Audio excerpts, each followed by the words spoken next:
Welcome to the Alex Salmond Show and to the last in our series of Brexit from a European perspective. Thus far, we've spoken to the Brexiteers in Brussels and then to the Euro enthusiasts. This week, confusion reigns yet again at Westminster. Everything seems to be changing, but is anything actually happening? The whole game board has been tipped up with the fragmentation of the major parties. Theresa May signals ruling out a no-deal Brexit to stave off more cabinet resignations. Corbyn swings to a people's vote to stave off more party resignations. But does any of this brinkmanship actually alter the hard arithmetic of the Brexit numbers in the House of Commons? This week, we turn to the view from Europe's most powerful nation of Germany and to the most senior MEP in the European Parliament. Christian Democrat politician Elmar Brok is the longest-serving member in the European Parliament, and among his many achievements, he contributed crucially to the development of the European Constitution. How does he believe Brexit will play out? Then we focus on Scotland's role in the new European firmament. One of the most popular columns in the Europress is the Jacobite column in the Brussels Express. Normally, James Wilson specialises on Eastern Europe, but today we ask him to cast his eye over the future of his homeland of Scotland. But first to Alex, with your tweets, your messages and your emails. Well, quite a lot of reaction to our view from Brussels on what other Europeans think of Brexit. Harold III is not impressed. Who cares what European countries think of us? They've disliked England for centuries, and it continues so. Why hand over our country to their control? We're not all stupid. Well, Harold III. Harold II was Harold Godwinson, King of England, took one in the eye from the Normans in 1066. But then, of course, Harold was half Danish. Tricky thing, these European connections. Now, Doug Troop says realignment of Westminster politics equals let's have another go at getting rid of Corbyn. That's what it's about. Well, Christine Anderson says simply, I am in despair. I can't believe we're leaving the European Union. Angus Black makes a Scottish point, says the old alliance was before the Union of the Crowns, but Scots law didn't merge in the UK. Why is there so much talk and so little action, asks Angus. And Gavin Wilson says Scotland has a choice to leave the UK and to return to the European Union or have another alternative to choose from. But Wendy Graham-Gordon says, with all these people micromanaging our lives, how is it that things have gone so wrong? And so say all of us, Wendy. Elmar Brok has been a leading politician in the Parliament for the best part of 40 years. A two-time chair of the Foreign Affairs Committee, no one knows more about the development of the institution, and no one is better placed to assess the impact of Brexit. Elmar Brok, welcome to the Alex Salmond Show. Hello, thank you for inviting me. Elmar Brok, you're Europe's most experienced parliamentarian. In that long career of almost 40 years, did you ever think you would see the point at which a major state was on the brink of leaving the European Union? No, it's a big surprise for me. I had a good personal relationship to Margaret Thatcher. I was with her in '75 on the demonstration in London in that referendum at that time. And I never believed that Britain will have no interest in its own interests anymore. And therefore, I do not understand that this most practical nation of the world is going into an ideological affair. And in that time, Britain has gone from leading Europe into the single market in the 1980s to perhaps leaving the European Union altogether. Is that, in your opinion, down to developments in British politics, in British society, or is it something to do with the developments in the European Union as well? I think Britain has undersigned and ratified all developments in competence of the European Union. The internal market was, in fact, partly invention of the British politics and of British politicians, and supported by Margaret Thatcher. I think this is a big change in British policy, in society. As part of globalization, the questions of different opinions in different parts of society, from blue-collar workers to small and business people, that is, I think, a development we have in many places, but only Britain has taken over the power. Now, from what you're reading of the Theresa May's deal that negotiated with Michel Barnier, do you, in your estimation, think that is a good deal for Europe and a good deal for Britain? Or can you understand the the scepticism in both places that it might not be as good a deal as staying in the European Union? I think this proposal for the backstop to the customs union, just in case as an insurance, was a British invention, not ours. We had other proposals. But I think to have a withdrawal agreement would give us 2 to 4 years' time to negotiate a proper deal for the future without any change for the moment. And therefore we have total free way for business because no changes happens in the next 2 years. And we could negotiate a proper free trade agreement, but also agreements on internal and external security. We will lose this time, and a hard Brexit does cost only money for all of us, more for Britain because of the different size. And therefore, I would prefer such a withdrawal agreement. And there's 1% chance, perhaps, that this backstop will ever be used if we do it properly. And because of this 1% chance that it could happen to destroy the whole thing, I think it's quite stupid. Albert Brock, you've seen many crises in the European Union over the last few decades. In your estimation, is this one which can be solved by a last-minute compromise with the developments that are happening in Westminster this week, perhaps a sign of more accommodation in Brussels? Or do you think there's still a very real danger of going off the cliff edge to a hard Brexit? I think there's a good chance to come to the hard Brexit. We cannot move in a question where we have to be afraid in the integrity of the internal market. Therefore, we have to find the solution for the Irish border, for example. This integrity of the internal market is for us so important as the integrity of the United Kingdom is for London important. And therefore, I think we cannot move in that question, and there can no cherry-picking solution for the United Kingdom. We want to have a solution, but it cannot be so that someone who leaves the European Union and does not take over the responsibilities of the European Union can have the same advantages as countries who are stay in the European Union and fulfill the obligations. Albert Brock, you've been twice chair of the Foreign Affairs Committee of the European Parliament. Many people would argue that Britain will be diminished by leaving the European Union. From your estimation, will the European Union also be diminished by losing the influence of a major member state? For sure, it's a lose-lose situation for both of us. And in economic reasons, as a trading power, but also in security policy, we would like to have Britain in. But Britain is, in this market case, 13 times smaller than the market of the European Union. So you know who will be the stronger part negotiating free trade deals over the world, what we have done already with 65 countries, including just now with Japan. Britain has nothing. And we have to see that in security policy we have to come closer together and in internal security, fighting terrorism, for example. And therefore I would prefer that Britain would stay in, or if it does not stay in, we would have a deal which makes it possible for the free trade agreements, for perhaps even customs union, for internal and external security and such questions, to have negotiations in our common interest. But the hard Brexiteers have a nationalist belief of global Britain, which has nothing to do with the reality in this world, and will bring harm to all of us. Albert Brock, you've explained why Europe will show solidarity with Ireland, a loyal member state, and redeem its commitments to the Good Friday Agreement. What's your feelings towards Scotland, a nation within the United Kingdom, but a strongly pro-European nation? Can you appreciate Scotland's dilemma of being dragged out of Europe against the will of its people? Look, I've lived for 1 year in Scotland. I was an old college and University of Edinburgh, and this is one of the nations which is closest to my heart. I have visited twice now in the last year Scotland. I was in the Highlands to look at my places I was at former times as a student. And this country is so wonderful. This is so pro-European. They've understood that only together we are strong enough in this world and not divided.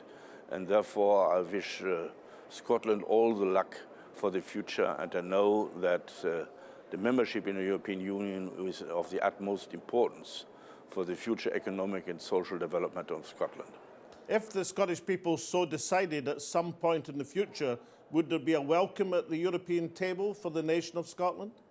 Look, I think if that is done in a referendum under the rules of the United Kingdom, as you have done it, and then they would decide so, I think it would be then easy to have membership negotiations because Scotland fulfills all the needs for membership, because all the standards are already there. And therefore, I think I am not pushing for dividing the United Kingdom. Hopefully, the United Kingdom could be a member of the whole, together of the European Union. But if United Kingdom goes out of the European Union, I can imagine that the Scottish people will think a second time. Mr. Brock, can I ask you, what is the best you hope for in this situation? And also, what are your worst fears about this situation? Look, my dreams is Britain will stay in, but I think this is unrealistic in this situation. The best would have this withdrawal agreement and then have time for proper arrangements and agreements that we can keep the damage down.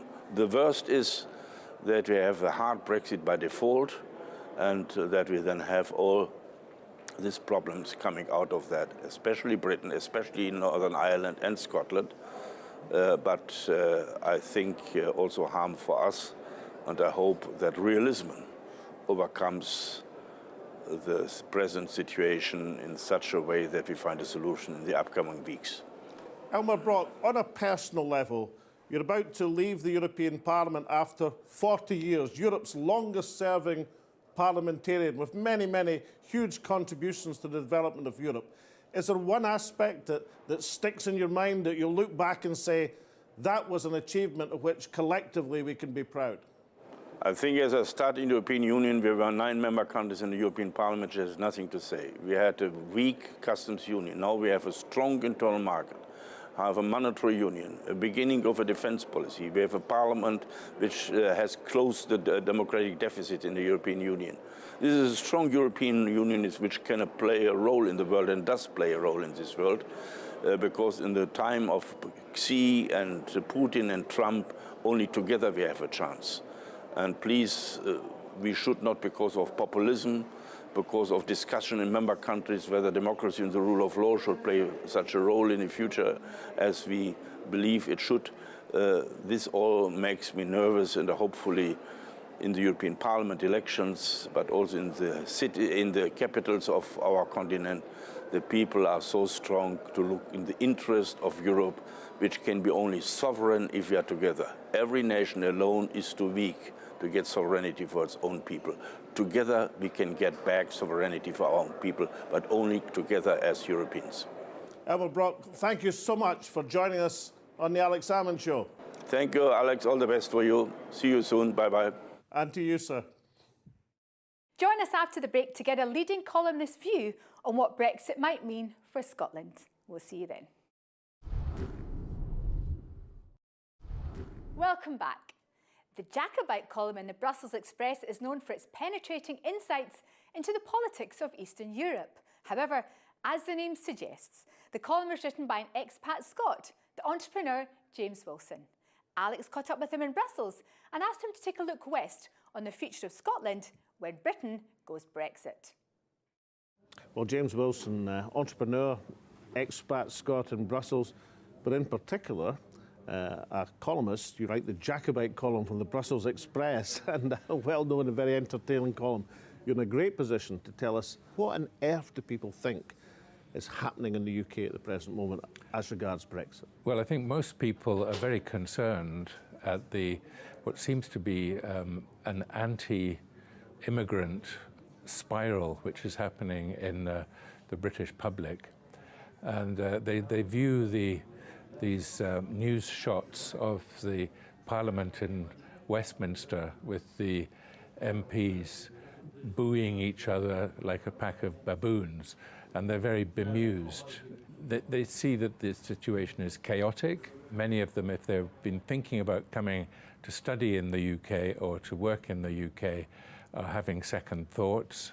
So is that meaningful, that people who are perhaps going to visit or to study or to work will say, well, wait a minute, I better see how things are going to turn out?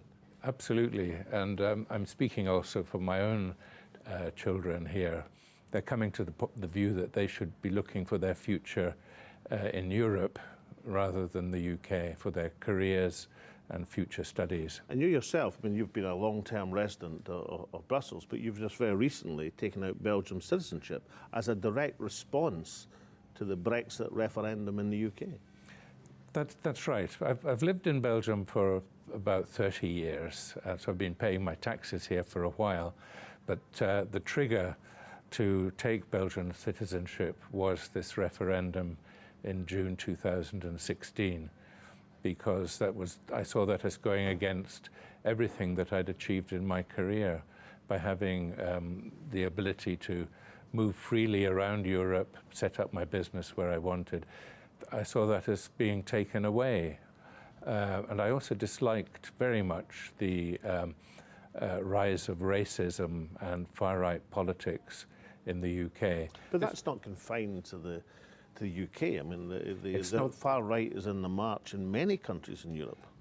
That's true, but this is not what I had expected of the country where I was brought up and educated. I didn't like what I saw happening there. In far right, you were brought up and educated in Scotland, James, and the far right isn't in the advance in Scotland.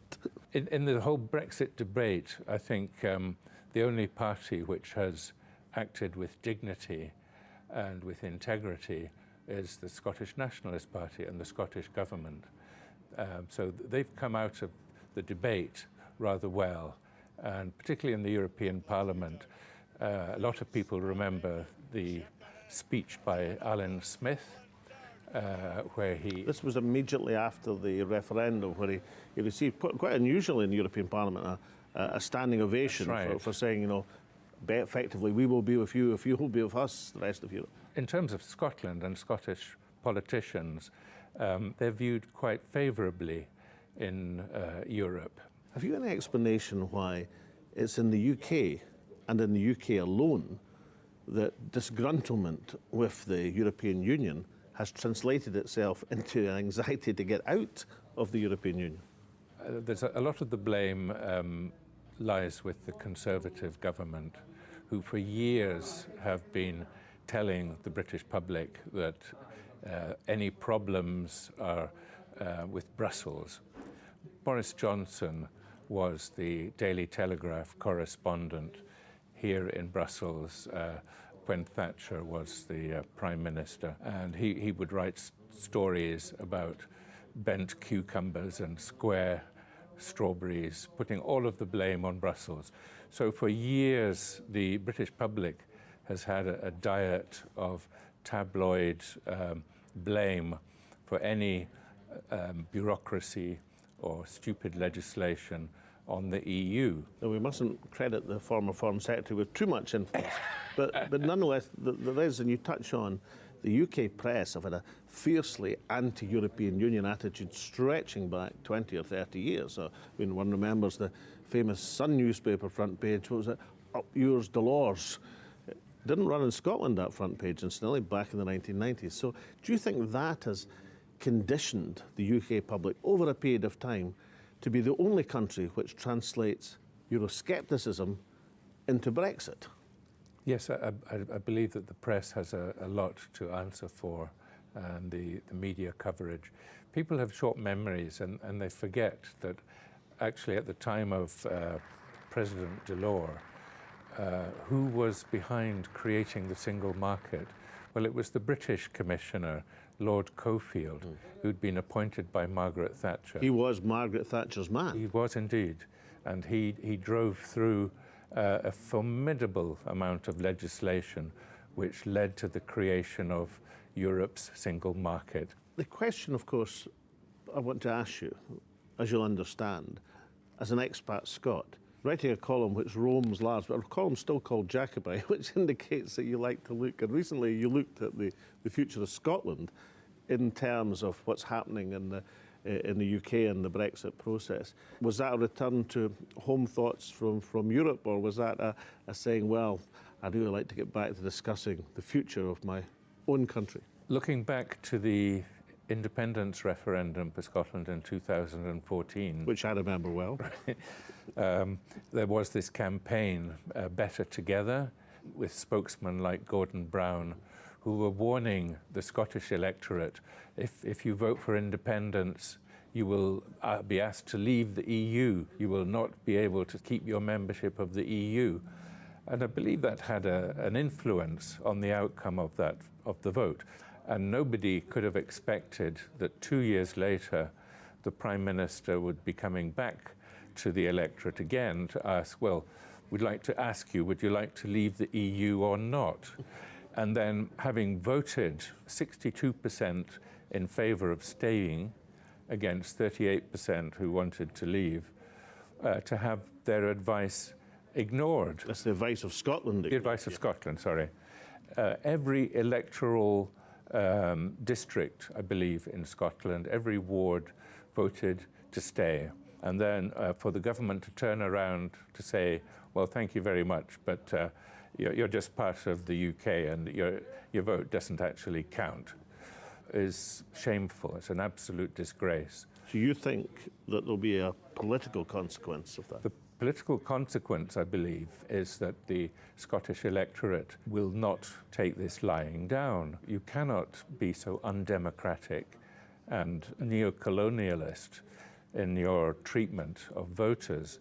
I believe that we'll have a sea change in the electorate who will be demanding independence from the UK. And of your knowledge of other European countries, which ones do you think would be more Scottish friendly under these circumstances, who perhaps were a bit leery before? Scotland has a lot of friends in Europe.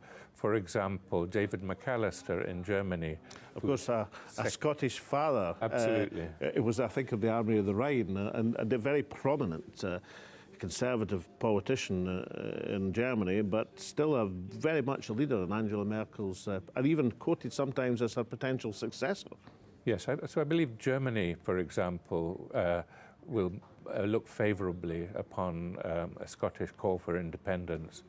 The Netherlands, here in Belgium also, the mood has changed. And so James, the mood has changed. So you think the result of Brexit has been to make more Europeans think, well, you know, if the English want to see the back of us, then maybe the Scots and the Irish, of course, potentially will stay. So your analysis would be that the end game of Brexit may well be to reconfigure the United Kingdom, both in Scotland and potentially in Ireland. I believe that in Ireland it's inevitable that the two parts will come together at some point in history. This is just a question of time. But for Scotland, as I say, the realisation that the electorate is being ignored by the Parliament in Westminster, it's a wake-up call. So, James Wilson, what you're saying is that the law of unintended consequences for Britain's Brexiteers, they may actually sink the British ship. Absolutely. I'm afraid that the ship of state is shortly to be on the rocks. James Wilson, thank you so much, and for appearing on the Alex Salmond Show. I'm delighted to present you with a quaich. Oh, that's a great honour. Thank you so much. I don't have to tell a lad from Lockerbie the drill. Whiskey in the quaich, round your many expatriate friends, and of course, only Scotch. Thank you very much indeed. It's a great pleasure. Thank you, sir. Thank you. Theresa May dashed to the desert at the weekend but came back with only sand rather than substance. As a result, the parliamentary stakes on Brexit were raised again this week, with the clock steadily ticking towards March 29th. This is a shameful moment. Nothing has changed, apart from the fact that some of us who used to sit over there are now sitting over here. Can the Prime Minister tell me, though, what she thinks is the maximum extension she would seek to our withdrawal? I want to see, were there to be an extension, I believe it should be as short as possible. Surely it is perfectly possible and utterly democratic for us to go back and ask the public whether the deal she has negotiated is acceptable or not. This is Alex's take on the week with just 1 month to go until B-Day. When I was a lad, my muckers and I played the street game Kick the Can. Since in this online age it's all but died out, it's worth just mentioning the rules. If you were it, you had to catch and tag the other players, which put them into a holding pen beside a can in the road.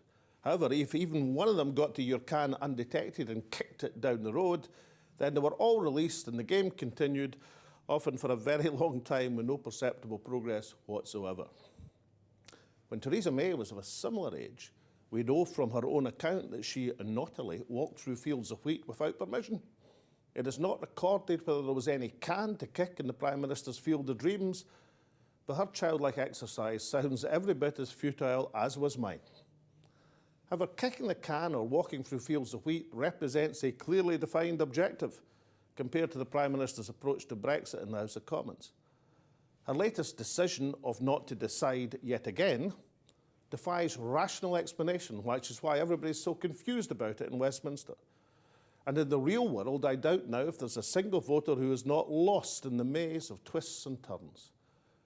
Now, it's of course possible that I'm doing the Prime Minister a gross injustice. Perhaps there's a supreme cunning plan of which everyone else is only dimly aware. Perhaps she's a secret no-dealer, making a hard Brexit inevitable by default. Perhaps she's a subtle political strategist who all along has plotted the forced realignment of British politics out of this chaos of Brexit. Perhaps she calculates MPs will crack when faced with no deal, as opposed to, well, just taking charge themselves and ruling it out.